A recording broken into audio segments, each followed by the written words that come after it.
Hi there, happy Training Tuesday. My name is Kim Irwin. I'm an independent consultant with Arbonne International, and I appreciate you being with me today. So there's been an awful lot of talk about protein in my household and how important it is as you age in particular. And I've done a couple of trainings on what the recommendations are now, why they're recommending this, and that kind of thing. Well, recently I came across a video and an article, it's actually a commentary in Medscape, and it was by, Perry Wilson, who is an MD, and he is also an MSCE, which is a Master of Science in Clinical Epidemiology. And so he kind of starts this off by talking about the chronological diet perspective over the past decades. Okay, so at first, fat makes you fat. Don't eat fat. Then there was carbohydrates. Don't eat carbohydrates. They're bad for you, in particular sugar. And I'm not judging any of this. I'm just telling you this is chronologically where we've come to. And now we're at this really, as he says, just this weird, like overall fascination with protein. So whatever that comes from, whether it's just that people start talking about it than everybody else does, or there are more studies, more research, whatever it is, protein is a macronutrient that we need in our body, just like carbohydrate and just like fat.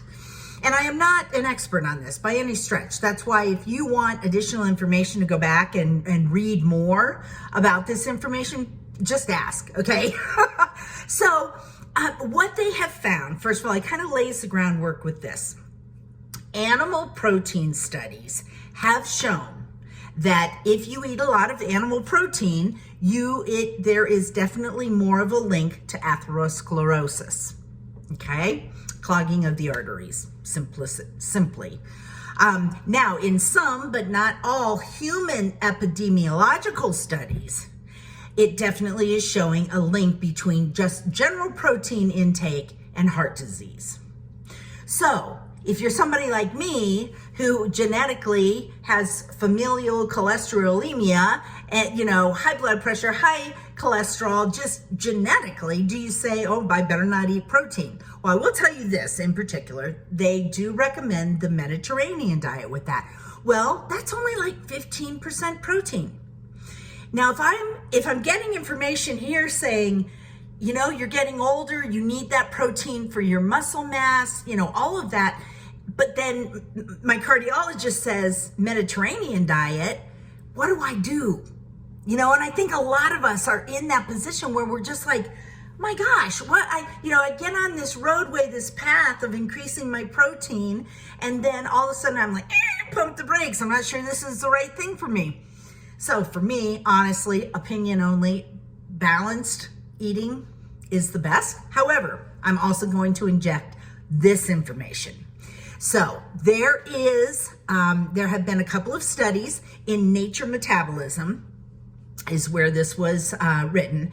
And that paper suggests that there is a link that boils down to one particular amino acid that stimulates the monocytes, and the monocytes then become pro-inflammatory. Pro-inflammatory then can create atherosclerosis, which then leads to cardiovascular disease. So in this Nature Metabolism paper, they're talking about, okay, the hypothesis is if I have a high intake of protein, it's probably going to release a lot of amino acids into the bloodstream, which yes, it does. That's how the digestive process works. But they're finding that it also activates these monocytes. And then that's causing that inflammatory response, again, atherosclerosis, cardiovascular disease, okay? So there were 2 human studies where they did, one was with food. I'm not going to go into all the details. One was just with really high protein shakes. Some was with low protein shakes, and then food. So just a couple of different human studies recently that this is what this doctor is looking at in particular.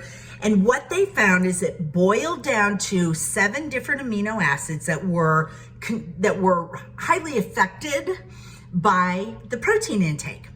What they found was that leucine, the amino acid leucine, is what was spiked the highest and caused the most pro-inflammatory response to the high protein diet, okay? Now, what they also found is, like he said, okay, are you gonna stop eating protein because there's leucine in it? You need to get leucine from food, and it's not hard to get it from food, but that's where we get it from. Our body does not make it. So if you're thinking, I don't wanna get too much leucine, but I wanna get a protein intake, what do I do? I'll tell you what you do. You do a plant-based protein.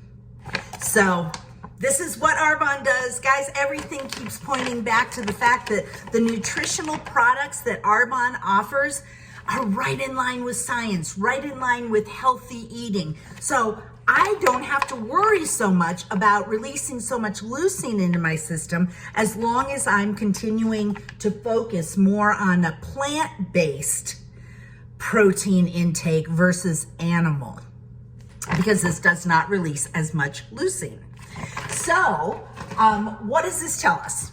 Okay, it tells us that if you are trying to increase your protein for whatever reason that might be, but you want to avoid the possibility of triggering that inflammatory response too much, then if you're looking at trying to eat some sort of protein, maybe choose plant versus animal. So, I mean, just a little something to chew on, maybe. I don't know, is you gonna chew on the fat, you're gonna chew on the carbs, you're gonna chew on the protein? I don't know anymore. Just make it really healthy and balanced. But I just thought that was a really interesting paper and study and this guy's opinion on it. So wanted to share that with you. And just don't forget, everything that Arbonne offers is botanical. It's all plant-based. So the more and more you read and the more research you learn and hear about, I think you're gonna find that the plant-based foods that we ingest are really good for us. Now, do you have to go strictly that? No, maybe you want to, but you don't have to. So if you have any questions, let me know. Otherwise, thank you for joining me, and I hope you have a fantastic week.